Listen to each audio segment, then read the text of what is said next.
Hello students, welcome to scholar ज़िला। हम solve कर रहे हैं एचएससी इकोनॉमिक्स का पेपर जो 2023 का है। 2023 का पेपर सोल्यूशन हम लोग देख रहे हैं। सोल्यूशन की सीरीज़ का आज सेकंड लेक्चर है। पहला लेक्चर आप लोग ने देखे हैं तो उसमें मैंने डिटेल में डिस्कशन किया था कि आप लोग कैसा प्रिपरेशन कर सकते हैं। आज के वीडियो में हम सेकंड क्वेश्चन देखेंगे। डिटेल में सारे वीडियो आंसर्स को मैं डिस्कस भी करूंगा, आपको समझाने की कोशिश भी करूंगा ताकि आप लोग को आंसर समझे और फिर आप उसको याद करें या बाद में आगे की उसकी नॉलेज आपको हर जगह काम आएगी, चाहे वो ऑब्जेक्टिव्स आए या कोई भी और चीज़ें आए तो आप लोग उसको देख सकते हैं और समझ सकते हैं ताकि उसका नॉलेज आप लोग को बढ़े। तो चलिए स्टार्ट करते हैं क्वेश्चन नंबर 2। अगर आप लोग को ये क्वेश्चन ये पेपर की PDF वगैरह चाहिए या दूसरे पेपर की PDF चाहिए या इस चैप्टर से जुड़े हुए, देखिए मैंने मतलब ये जो क्या 12th से जुड़े हुए आप लोग की टेक्स्ट बुक्स के सोल्यूशंस अवेलेबल हैं सारे सब्जेक्ट्स के लगभग। PDF है कॉमर्स की टेक्स्ट बुक्स की, आप लोग की मेरी वेबसाइट पे मिल जाएगी आप लोग को। ये जो क्या बोलते हैं मेरा ब्लॉग पोस्ट है, मैं आपको लिंक दे रहा हूँ डिस्क्रिप्शन में, वहाँ से आप लोग ये सोल्यूशंस ले सकते हैं। फिर 12th कॉमर्स के IT के MCQ की प्रिपरेशन ऑनलाइन प्रिपरेशन कर सकते हैं, आप लोग टेस्ट दे सकते हैं। फिर पेपर पैटर्न वगैरह अवेलेबल है। सैम्पल पेपर्स हैं प्रैक्टिस के लिए आप लोग के पास। सॉल्व सैम्पल पेपर्स है ताकि आप लोग का प्रेजेंटेशन अच्छा हो जाए, उसके लिए भी मैंने बना के रखा है। ओल्ड क्वेश्चन पेपर भी बहुत सारे अवेलेबल हैं। तो जैसा भी आप लोग को चीज़ें चाहिए इन्फॉर्मेशन आप लोग को मिल जाएगी। यहाँ पे इकोनॉमिक्स के सारे लेसन्स के सोल्यूशंस भी अवेलेबल हैं और भी बहुत सारी एक्स्ट्रा चीज़ें अवेलेबल हैं। तो आप लोग ये वेबसाइट पर जा सकते हैं, लिंक दे रहा हूँ मैं डिस्क्रिप्शन में, आप लोग वहाँ से उसको देख सकते हैं। अब चलिए स्टार्ट करते हैं हम लोग। क्वेश्चन नंबर आपका 2 है, आपकी स्क्रीन पे मैं फ्लैश कर रहा हूँ, आप लोग को दिखेगा। Identify and explain the following concept. Second question जो होता है आप लोग का आइडेंटिफाई एंड एक्सप्लेन होता है 6 मार्क्स का और डिस्टिंग्विश होता है 6 मार्क्स का। तो आप लोग को मतलब आप लोग को उसको ध्यान से देखना है, ध्यान से करना है ताकि आप लोग को समझ में आए। चलिए देखिए लिखा है अ table seller sold the table for 2000 पर पीस। एक टेबल सेलर है जिसने एक टेबल 2000 रुपये में बेचा है। In this way he sold 15 tables around earn 30,000। और इसी तरह से उसने 15 टेबल बेचा और एक टेबल से 30,000 रुपये कमाया। तो हम लोग को बताने का कि ये कौन सा कॉन्सेप्ट है। तो अगर आप लोग इससे बात करेंगे कि एक मल्टीप्लाई करें, हम लोग यहाँ पे क्वांटिटी से मल्टीप्लाई करें पर यूनिट के प्राइस से, तो ये हम लोग का जो कॉन्सेप्ट है टोटल रेवेन्यू का कॉन्सेप्ट है। टोटल रेवेन्यू का फॉर्मूला ही है आप लोग का quantity multiply by price per unit. तो आप लोग मल्टीप्लाई कर लेंगे तो मालूम पड़ेगा आप लोग को कॉन्सेप्ट इसका क्या मालूम पड़ेगा आप लोग को कि टोटल रेवेन्यू का कॉन्सेप्ट है। अब उसको एक्सप्लेन भी करना है। तो लिखा है देखो, total revenue is the sales proceed of a firm by selling commodity at a given price.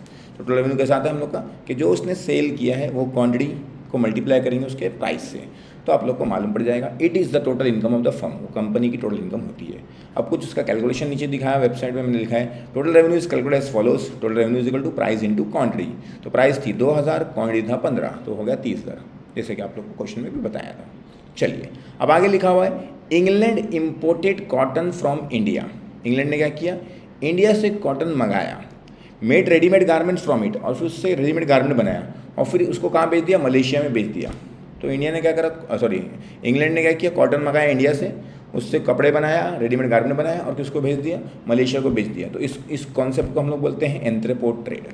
क्या बोलते हैं उसको, एंट्रेपोर्ट ट्रेड। मतलब एक कंट्री से मंगाना, इंपोर्ट करना और दूसरी कंट्री में क्या कर देना, एक्सपोर्ट कर देना। तो इसी को बोलते हैं हम लोग entrepot trade. The process of importing goods from one country, ये ऐसा प्रोसेस है जहाँ से हम लोग गुड्स को क्या करते हैं, एक कंट्री से इंपोर्ट करते हैं और एक्सपोर्ट करते हैं किसी और कंट्री को। इसी को बोलते हैं हम लोग एंट्रेपोर्ट ट्रेड, जो आप लोग ने 11th में भी पढ़े थे ट्रेड के चैप्टर में, मतलब चैप्टर नंबर 2 में आप लोग को था।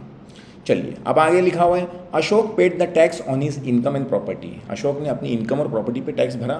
तो इनकम प्रॉपर्टी और जो टैक्स भरा जाता है उसको हम लोग बोलते हैं डायरेक्ट टैक्स। जो income from salary, income from house property, income from business profession वगैरह वगैरह की चीज़ें उसमें है। तो डायरेक्ट टैक्स का कॉन्सेप्ट है ये। तो आइडेंटिफाई कॉन्सेप्ट में आ गया डायरेक्ट टैक्स। अब उसका एक्सप्लेनेशन लिखा है it is paid by the tax payer on his income and property. जो डायरेक्ट टैक्स होता है वो टैक्स पेयर पे करता है अपनी इनकम या प्रॉपर्टी पे। The burden of tax is born by the person on हुम इट इज़ लेवाइड। और ये जो टैक्स का बर्डन होता है, जो बोझ होता है, वो जिसके ऊपर टैक्स लगा है वो ही उसको भरता है, उसी के ऊपर वो टैक्स एप्लीकेबल होता है। वो किसी और के ऊपर शिफ्ट नहीं कर सकता है। इनडायरेक्ट टैक्स में होता है कि वो अपना बर्डन किसी और के ऊपर क्या करता है, शिफ्ट कर देता है। आगे लिखा है नेक्स्ट 4th नंबर पे, Raju's father invest his money in a market for short long term fund both equity and डेब्ट। राजू के डैड जो है वो क्या करते हैं, मनी इन्वेस्ट करते हैं लॉन्ग फंड में, इक्विटी और डेब्ट दोनों के लिए। Race within the outside of the country, within and outside of the country, जो कंट्री के अंदर भी है कंट्री के बाहर भी है। तो इसको हम लोग बोलते हैं कैपिटल मार्केट। क्या बोलते हैं इसको, कैपिटल मार्केट बोलते हैं, जहाँ पे हम लोग पैसा क्या करते हैं, लॉन्ग टर्म फंड में इन्वेस्ट करते हैं। अब capital market is the market for long term fund both equity and डेब्ट। इक्विटी मतलब किसी कंपनी हम लोग ओनर बनते हैं या किसी कंपनी का डिबेंचर खरीदे या शेयर्स खरीदे, तो हम शेयर्स नहीं डिबेंचर खरीदें या क्या बोलते हैं आप लोग का उसको हम लोग बोलते हैं बॉन्ड्स बोलते हैं, बॉन्ड्स खरीदते हैं, तो इससे आप लोग क्या कंपनी को डेब्ट देते हैं। तो इस तरह से आप लोग क्या कर सकते, इसको हम लोग बोलते हैं कैपिटल मार्केट, चाहे वो कंट्री के अंदर हो चाहे वो कंट्री के बाहर हो। 5th नंबर पे आप लोग a poor person wants to buy a car, एक गरीब आदमी है जो कार खरीदना चाहता है, तो इसको हम लोग क्या बोलेंगे, डिज़ायर बोलेंगे, क्योंकि बेचारे को वो क्या कर सकता है, उसको अफोर्ड नहीं कर सकता है, ठीक है ना, इसको डिमांड नहीं बोलेंगे हम लोग। तो इसका क्या कॉन्सेप्ट है, डिज़ायर का। आप लोग का चैप्टर नंबर आप लोग ने 3A पढ़ा होगा, तो उसमें आप लोग को पता होगा, बराबर ना। तो लिखा है देखो, desire means an urge to have something. Desire का मतलब क्या होता है कि हम लोग के अंदर अर्ज है, हम लोग कोशिश करें कि हम लोग को कुछ चीज़ मिलना चाहिए। डिज़ायर है no relation to price, place and time. Desire का प्राइस, प्लेस और टाइम से कोई रिलेशन होता नहीं है, ठीक है ना। चलिए, तो ये हो गया आप लोग का आइडेंटिफाई कॉन्सेप्ट और उसका एक्सप्लेनेशन। अब क्वेश्चन नंबर 2B जो है आप लोग का डिस्टिंग्विश आता है आप लोग को, वहाँ पे टोटल आप लोग को 5 डिस्टिंग्विश आते हैं, उसमें से आप लोग को 3 लिखना रहता है। आइडेंटिफाई कॉन्सेप्ट में वैसे ही है, 5 आएंगे 3 ही लिखना रहता है, इसमें भी आप लोग को 5 आएंगे 3 ही लिखना रहता है। तो स्टार्ट करते हैं हम लोग। पहला लिखा है जो आप लोग का डिस्टिंग्विश है, यूनिटरी इलास्टिक डिमांड और रिलेटिवली इलास्टिक डिमांड। अगर आप लोग ने चैप्टर नंबर 3B पढ़ा होगा तो उसमें आप लोग को पता होगा। तो यूनिटरी के बारे में पढ़ते हैं हम लोग। When a percentage change in the price leads to less than a proportional change in the quantity demanded, it is said to be relatively elastic. यहाँ पे थोड़ा मिस्टेक है, ये एक्चुअली क्या बोलते हैं, यूनिटरी इलास्टिक में ऐसा होगा, when a percentage change in the price leads to equal change proportional change, ठीक है ना, change in the quantity demanded. तो दोनों का चेंज क्या होता है, इक्वल होता है। यहाँ पे ये गलती हुई है, लेस नहीं आएगा, इक्वल आएगा, ठीक है ना, यह सेम आएगा, ठीक है ना, यह सेम आएगा, क्योंकि जितना क्या बोलते हैं प्राइस में चेंज हो रहा है, जितना परसेंटेज प्राइस में चेंज हो रहा है, उतना ही परसेंटेज किस में चेंज होगा आप लोग का, डिमांड में चेंज होगा। परसेंटेज, हाँ, समझो एग्जाम्पल, अगर किसी का प्राइस 5 रुपये बढ़ रहा है तो उसका डिमांड भी 5 रुपये बढ़ रहा है, तो प्राइस की बात नहीं करो, परसेंटेज में उसको कैलकुलेट करना पड़ेगा हम लोग को कि कितना परसेंट प्राइस में चेंज हुआ और कितना परसेंट डिमांड में चेंज हुआ। जितना प्राइस में चेंज होगा उतना ही डिमांड में चेंज होगा। परसेंटेज सेम क्या रहेगा, चेंज क्या रहेगा, सेम रहेगा, तो उसको हम लोग बोलते हैं यूनिटरी इलास्टिक डिमांड। अब रिलेटिवली इलास्टिक में क्या लिखा उसने, when a percentage change in the price leads to more than proportional change in the quantity demand. जब क्या है, price change leads to more than proportional change in the quantity demand. मतलब quantity demand जो changes है, समझो example जो आपकी demand की चेंजेस है, डिमांड क्वांटिटी जो डिमांड करे आप, उसका चेंजेस समझो एग्जाम्पल 5% है, और प्राइस का चेंजेस आप लोग का 10% है, तो प्राइस ज़्यादा चेंज हुआ है एज कम्पेयर टू डिमांड, तो इसको हम लोग बोलते हैं रिलेटिवली इलास्टिक डिमांड। अब लिखा है यहाँ पे, the numerical value of elastic demand is less than 1। यहाँ पे आएगा हम लोग का इक्वल टू 1। ये यूनिटरी इलास्टिक का थोड़ा गलती हो गई है मेरे से, मैं इसको करेक्ट कर लूँगा आप लोग को जब आप लोग वेबसाइट पे जाएंगे, तो अभी ये लेक्चर रखने के बाद, मतलब ये वीडियो खत्म होने के बाद। तो numerical value of elastic demand is equal to 1 आएगा, यहाँ पे लेस देन 1 नहीं आएगा, ठीक है ना। और numerical value of the elastic demand is greater than 1, यहाँ पे क्या आएगा, ग्रेटर देन 1 रहती है, 1 से ज़्यादा रहती है। अब आते हैं हम लोग नेक्स्ट पे, output method of measuring national income and income method. National income को मेजर करने के लिए 2 मेथड हम लोग को पूछा है, दोनों के बीच में डिस्टिंग्विश पूछा है, आउटपुट मेथड और इनकम मेथड पे। तो पहले हम लोग आउटपुट मेथड पढ़ लेते हैं। क्या लिखा है देखो, आउटपुट का मतलब होता है कितना प्रोडक्ट बन के निकलता है, अगर आप लोग को पता होगा तो।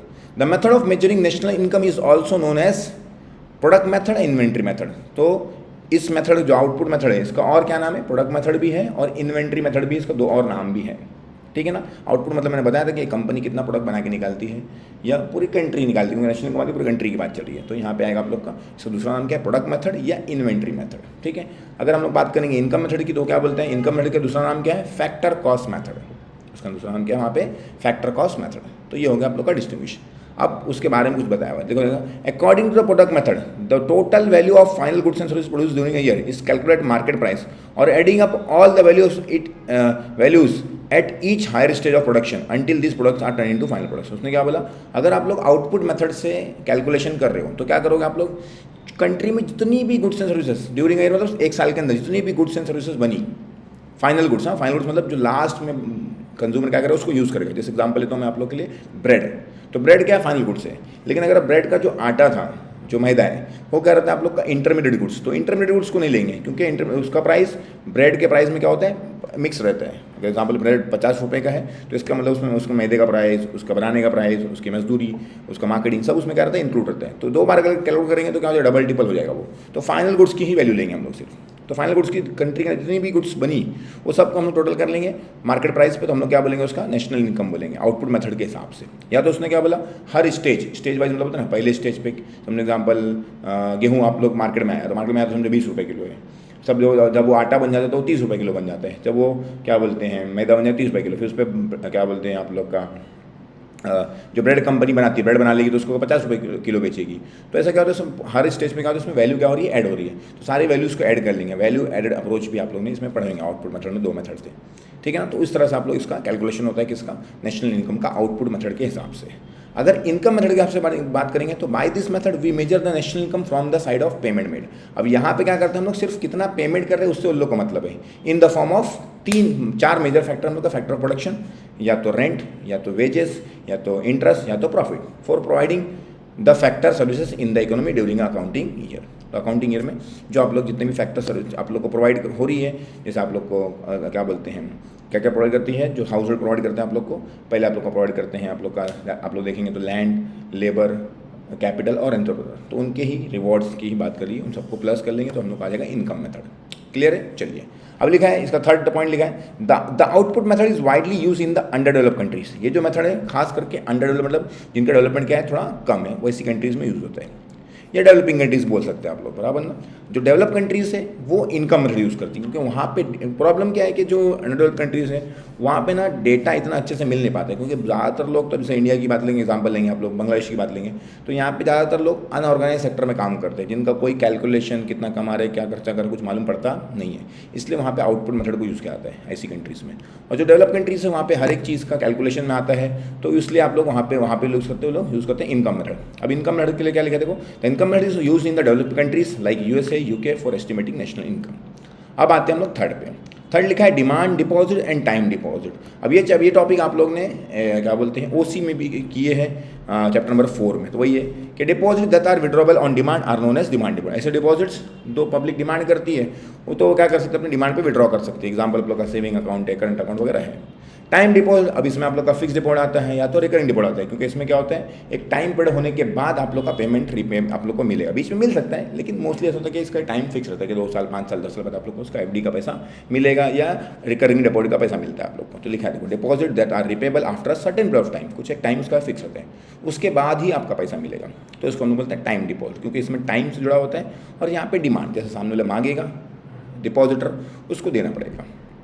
अब saving accounts and current accounts are the types of the demand deposit. अब इसके एग्जांपल क्या लिया उसने, सेविंग अकाउंट और करंट अकाउंट, और इसका लिया रिकरिंग डिपॉजिट और fix deposit are the types of time deposit. Time deposit का एग्जांपल है। Next simple.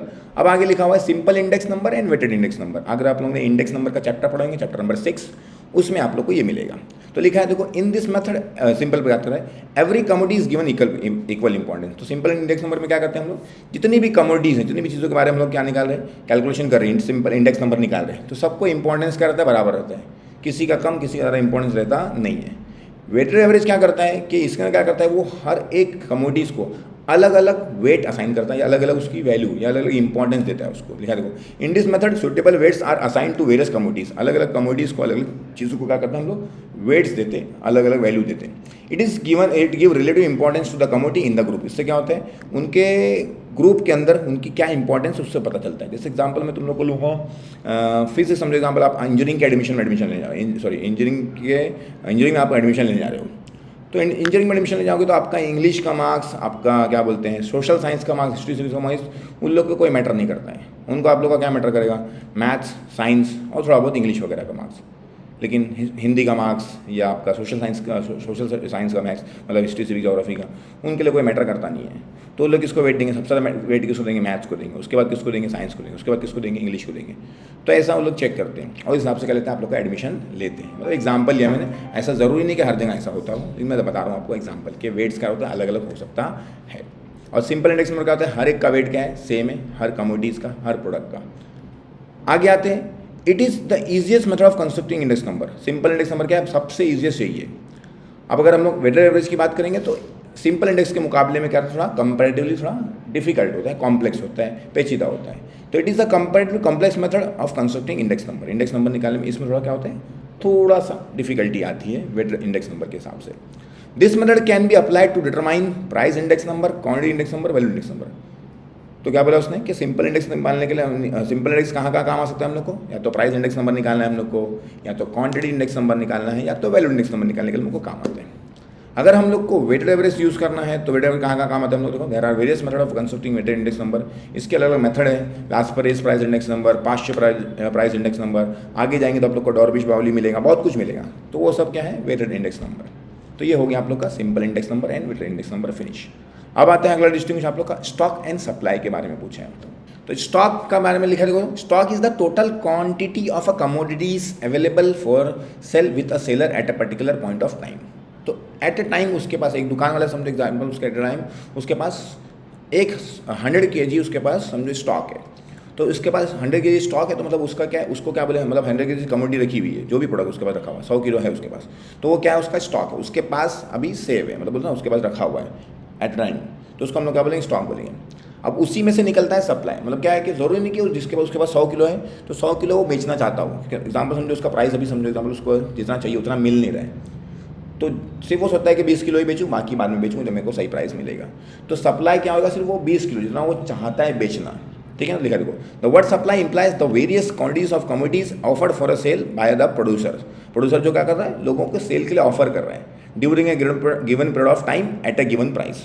वो टाइम के अंदर जो प्राइस चल रहा है उसके हिसाब से वो बेचना चाहता है, उसी को हम लोग क्या बोलेंगे, सप्लाई बोलेंगे। जैसे एग्जाम्पल मैंने लिया आप लोग को कि कोई समझो क्या बोलते हैं दुकान वाला है, उसके पास बहुत सारा स्टॉक है, लेकिन वो अभी प्राइस कम चल रहा है तो वो बेचना नहीं चाहता है, सिर्फ बोलते सोचता है कि वो आधा ही बेचूँ।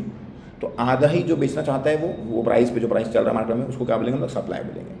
तो इससे क्या समझ में आया कि स्टॉक ज़्यादा होगा, सप्लाई क्या होगा, कम हो सकता है, या तो स्टॉक और सप्लाई दोनों क्या हो सकता है, सेम हो सकता है, लेकिन सप्लाई स्टॉक से ज़्यादा हो सकता नहीं है। तो इसलिए देखो, normally the stock exceed the supply, normally क्या होता है, स्टॉक सप्लाई से ज़्यादा रहता है। But in case of perishable good, जो गुड जल्दी खराब होते हैं, तो क्या करता है, सप्लाई और स्टॉक क्या रहेगा, सेम रहेगा, क्योंकि पूरा स्टॉक क्या चाहता है, वो खत्म हो जाएगा क्योंकि वो खराब हो सकता है।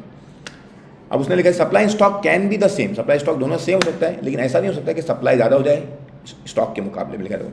But supply can not exceed stock, supply stock से ज़्यादा हो सकता नहीं है। तो ये हो गया हम लोग के डिस्टिंग्विश क्वेश्चन नंबर 2 के अंदर 2 टॉपिक थे, identify and explain the concept, identify concept को आइडेंटिफाई करना और उसको एक्सप्लेन करना।